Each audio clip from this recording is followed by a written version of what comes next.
So I finished Stellar Blade just last week. It's been a game I've been chipping away at since it launched a couple weeks / months ago.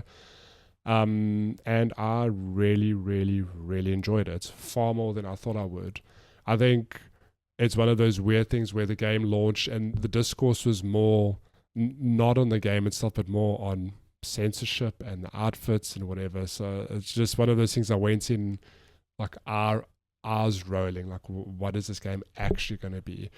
And I'm pleasantly surprised by what I found. So if you don't know what Stellar Blade is, it is a character action game, but it's kind of like in the same vein as a Bayonetta, but it's got a lot of, I think, influence from, Souls-like, so games like Dark Souls and Sekiro definitely have the handprint on this combat here. So it's like all of those games in one, in the sense that, you can do flashy combat moves. You've got action moves that are, deplete a meter that you build up, whatever. But on the same breath, you're also doing the typical Dark Souls thing where you've got to lock on an enemy, you've got to dodge, you can deflect like Sekiro, and there's just a lot of systems that are taken from those games.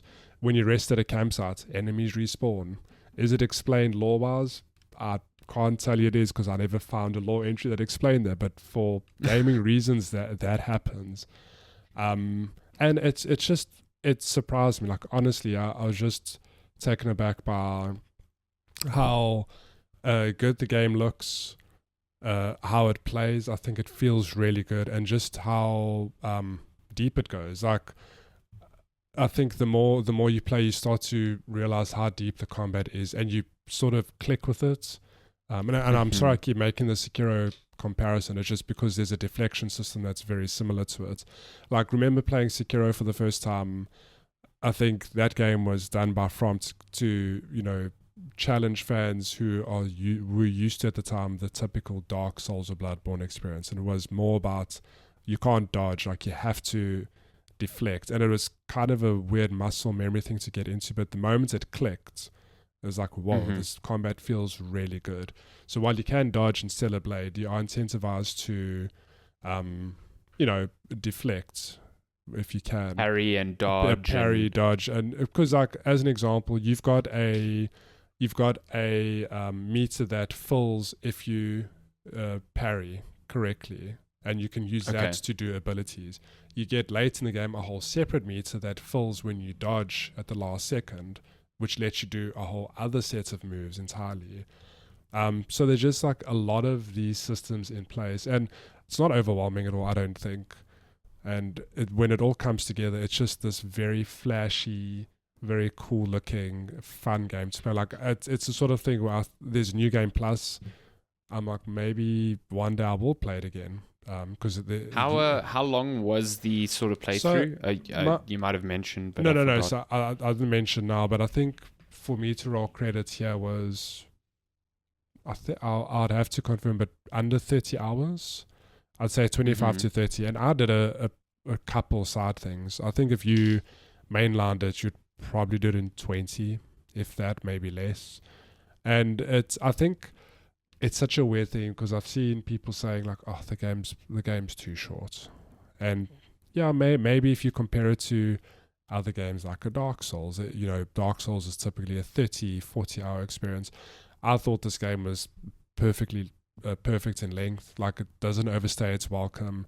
There's a lot of the eye-rolling story moments you'd expect from a game like this. I won't go into spoilers, but where the story goes, it's funny because it's surprising, but it's almost what I expected.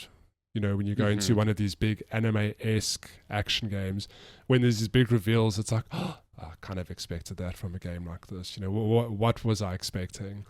But it's not too long. I mean, 20 hours is a fair bit, right? But it's not like overwhelmingly it's a long. nice length, I think, in the context of like so many games wanting to be the next 50-60 hour adventure you lose yourself to. So 20 hours sounds really good. That's actually got me more excited to give it a go in the nearer future than like waiting for it to fester in my backlog. No, I think given that it's a lot shorter in length compared to some of the other games on the market, I think it's something you should definitely check out. Even if you just try it for a few hours, I'd be very interested to hear your thoughts because I think it's very good. Though it does have some weird problems with it, which I did touch on last time. There are just things about it that feel very outdated and archaic, weirdly, in 2024. It's like, as an example, there are certain parts of the game where you running along skyscrapers very high in the air. If you mistime a jump in any other game, what will typically happen? Screen will go to black, you'll just teleport back to the ledge, lose a bit of health. In this game, there's water below said skyscraper, so you land in the water and you can't get anywhere and you just die. And you just get teleported back to your last save point. And it's like, sounds like Sekiro to me. No, but it's like, how is this a thing in 2024? It just seems very strange. That there's sort of these outdated mechanics that shouldn't exist in a game like this. But yeah, I've had such a good time with it, and yeah, I legitimately might pick it up again in future to do a new game plus, because there are multiple endings as well. Does a typical From Software thing where there's different endings based on what you've done. So I've since learned that there are 3 endings as well, and I got the best ending somehow. So yeah, I wouldn't play it necessarily to see the other endings. I played more just for the enjoyment of the combat, and the flashiness of the game. That does seem to be the game's biggest strength, because I've seen a lot of discussion over like how weak the story is in comparison to how good the action is. Yeah. And I think the story tries to be not a riff, but like a very similar thematic setup as Nier Automata. And I think now that you've played this, you should definitely play that, because it is, to me, what it sounds like, the exact opposite. It is a much, much more complex and better story trapped within a game with extremely repetitive combat.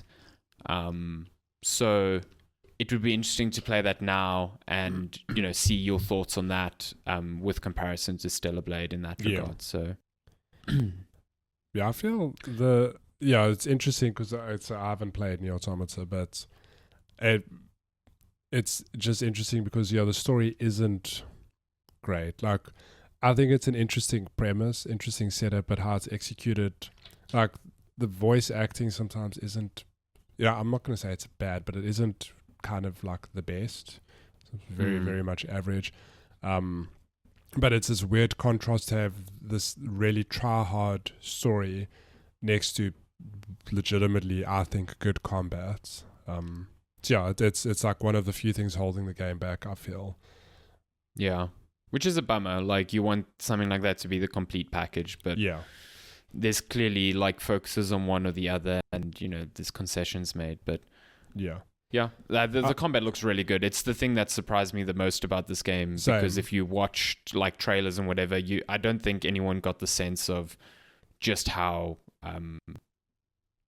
I think just how demanding it is, but also just satisfying at the same time. Yeah, it's definitely challenging. I will say, I was playing on normal difficulty, and the last couple of bosses, I mean, I didn't spend hours and hours in them, but they took a couple tries to get right, and it's really good. Like, I enjoyed them. The cinematic quality of this game is also just genuinely surprised me. How, it's just very anime sometimes, and in a good way.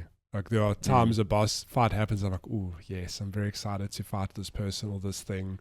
And it delivers. It's like, it feels good to fight them. So there's no Glock Saint Ishin equivalent. No Glock in Saint. This game. There are some Thank God. bullshit bosses, but none of them kept me, struggling for hours and hours. And I will That's say, still a From Software boss that I cannot believe took me as long as it did. but it's one of the hardest bosses. And then what's funny is that the moment you beat them, it'll take you far less time now, because you've like got it down. You've worked out the I wouldn't be formula. able to tell, because I never ever want to do that again.